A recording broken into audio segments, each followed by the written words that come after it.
या सर्व राज्यकर्त्यांच्या वक्तव्यातून आणि त्यांच्या वागणुकीतून महाराष्ट्र पाहतो आहे। ज्याप्रमाणे मी एक 8-10 दिवसापूर्वी मराठवाड्यामध्ये शेतकऱ्यांमध्ये जाऊन बसलो होतो, त्यांची सुख कसली म्हणा, दुःखच त्यांच्या वेदना व्यथा समजून घ्यायचा प्रयत्न केला आणि त्यांना मी धीर दिला। त्याप्रमाणे एकही मंत्री शेतकऱ्यांमध्ये जाऊन बसत नाहीये, नागरिकांशी बोलत नाहीये, फक्त जिथे जात आहेत तिथे पैशाच्या थैल्या उघडल्या जात आहेत आणि मतं मागितली जात आहेत। हे चित्र फार भयानक आहे आणि जे 2 विषय मी तुमच्यासमोर मांडणार आहेत त्याच्यात साहजिकच आहे, एकूणच मुंबईमध्ये गेले 2-3 वर्ष प्रदूषणाची पातळी फार मोठ्या प्रमाणात वाढलेली आहे। याही वर्षी आपण त्याचा अनुभव घेतो आहोत। जे काही रिपोर्ट्स येत आहेत त्यानुसार मुंबईची हवा ही आरोग्यासाठी घातक होत चाललेली आहे। आता काही जण असं म्हणतात, राज्यकर्ते असे कदाचित म्हणतील की इथिओपियामध्ये जो काही ज्वालामुखीचा उद्रेक झाला त्याचे ढग इकडे आलेत की काय, तर ह्याचा आणि इथिओपियातल्या ज्वालामुखीच्या उद्रेकाचा काडीचा संबंध नाही। हा इथे झालेल्या भ्रष्टाचाराच्या ज्वालामुखीचा उद्रेक आहे आणि त्यातून हे प्रदूषणाचे ढग, भ्रष्टाचाराच्या प्रदूषणाचे ढग हे मुंबई आणि महाराष्ट्रावरती रोरावत आहेत। मी जो विषय घेतलेला आहे तो प्रदूषणाचा आहेच। एक तर आपल्याला आठवत असेल की जेव्हा मी मुख्यमंत्री झालो त्यावेळेला तत्काळ आरेमधल्या कारशेडला मी स्थगिती दिली होती। याचा अर्थ मी मेट्रोला विरोध केलेला नव्हता, पण मेट्रोच्या ऐवजी कांजूरमार्गची जागा आम्ही सुचवली होती, जी जागा आता या सरकारने घेतलेली आहे आणि आरेची तर झाडं कापलेलीच आहे। आता हे जे काय प्रदूषण आहे हे आरेची जी झाडं कापली आहेत त्याच्यामुळे नक्कीच वाढलेलं आहे आणि नियोजन शून्य विकासामुळे, विकास जो म्हटला जातोय नियोजन शून्य, जिकडे काही नियोजनच नाही आहे आणि कॉन्ट्रॅक्टरचा पूर्ण विकास करण्याचा जो काही एक आटापिटा चाललेला आहे त्याचंच हे प्रदूषण आहे। आता आणखीन माझ्या कानावर आलंय की संजय गांधीचा जो काही डेव्हलपमेंट प्लॅन हा आता हे सरकार करते, म्हणजे संजय गांधी नॅशनल पार्क हे एक असं जंगल आहे, जगातलं एकमेव जंगल आहे की जे शहरात आहे आणि इथे केवळ झाडच नाही तर अगदी बिबट्यापासून अनेक जीव तिकडे वर्षानुवर्ष राहत आहेत किंवा पिढ्यानपिढ्या असं म्हणा, कारण पिढ्या आपल्याच नसतात तर इतर जीवाच्या सुद्धा असतात, तर तिकडे राहतात। हे असं जगातलं एकमेव उदाहरण आहे आणि जंगल आहे। तो संजय गांधी नॅशनल पार्कसुद्धा विकास प्लॅन काहीतरी ते आणतात आणि तोही बोडखा करण्याचा प्रयत्न चाललेला आहे। हे जसं मुंबईत चालले तसंच दुसरा हा एक मोठा घातक प्रयत्न ते जे करतायत ते नाशिकमध्ये करतायत। नाशिकमध्ये पुढच्या वर्षी कुंभमेळा होतोय। कुंभमेळा व्हायला पाहिजे, कारण गेल्या अनेक वर्ष अनेक शतकं हा कुंभमेळा होतोय। गेल्याही वेळेला तिकडे कुंभमेळा झाला होता आणि तिथे येणारे जे हजारो लाखो साधू संत आणि भाविक आहेत त्यांची गैरसोय होता कामा नये याच्यासाठी सुविधा पुरवण्याचं काम हे सरकारचं असतं आणि असलंच पाहिजे। दुर्दैवाने गेल्या वर्षी प्रयागराजमध्ये जे काही घडलं, चेंगराचेंगरीमध्ये किती नेमके भाविक चिरडून त्याच्यामध्ये काही जणांना प्राण गमवावे लागले, काही जण गंभीररित्या जखमी झाले, त्याचा नेमका आकडा काय अजून आलेला नाही। तर थोडक्यामध्ये तिकडे भाविकांची आणि साधू संतांची गैरसोय होता कामा नये हे शासनाचं काम आहे। आता हे काम आहे म्हटल्यानंतर त्याच्यामध्ये पारदर्शकपणा पाहिजे। आज देखील नाशिकचा पालकमंत्री नेमला का जात नाहीये हे कोडं आहे आणि त्या कोड्याचं उत्तर या कुंभमेळ्याच्या एकूण होणाऱ्या खर्चामध्ये आहे का हे एक आपल्याला शोधावं लागेल। अर्थात तो विषय वेगळा झाला, त्याच्यात आत्ता मला जायचं नाही आहे।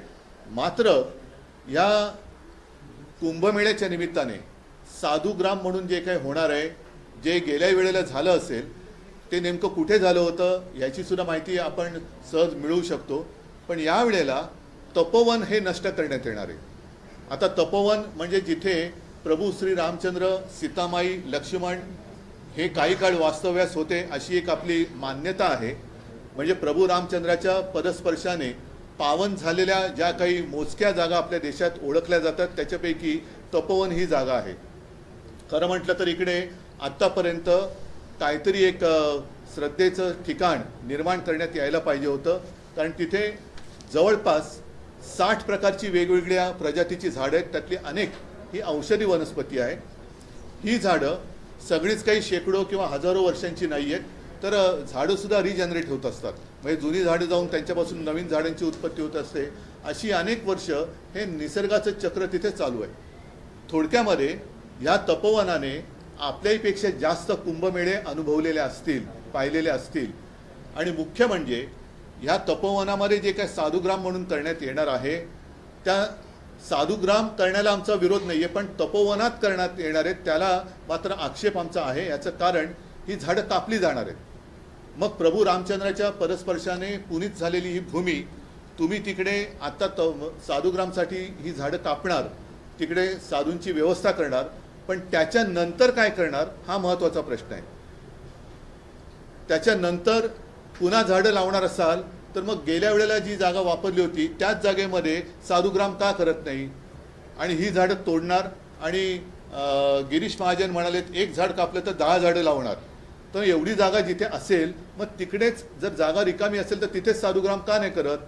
म्हणजे आहे ते मारून टाकायचं आणि मारल्यानंतर पुन्हा तिकडे नव्याने झाडं लावू अशी एक लोणकडी थाप मारायची. हा हिंदुत्वाच्या नावाखाली चाललेला भ्रष्टाचार आहे. याचं कारण असं की आत्ता कुंभमेळ्याचं जरी कारण देण्यात येत असलं तरी देखील माझ्या हातामध्ये एक अख्खे ते टेंडरची कॉपी चालेल, त्याचं पहिलं पान आहे की ज्याच्यात स्पष्ट लिहिलेलं आहे की तिथे नंतर कॉन्फरन्स हॉल, कन्व्हेन्शन हॉल वगैरे अशा काही गोष्टी केल्या जाणार आहेत. म्हणजे हे सुद्धा कॉन्ट्रॅक्टरसाठी ही झाडं कापली जात आहेत आणि त्याला कोणी आक्षेप घेऊ नये म्हणून कुंभमेळ्याचं कारण दिलं जातं आहे. याचा अर्थ असा की भाजपचं हिंदुत्व हे थोतांड आहे.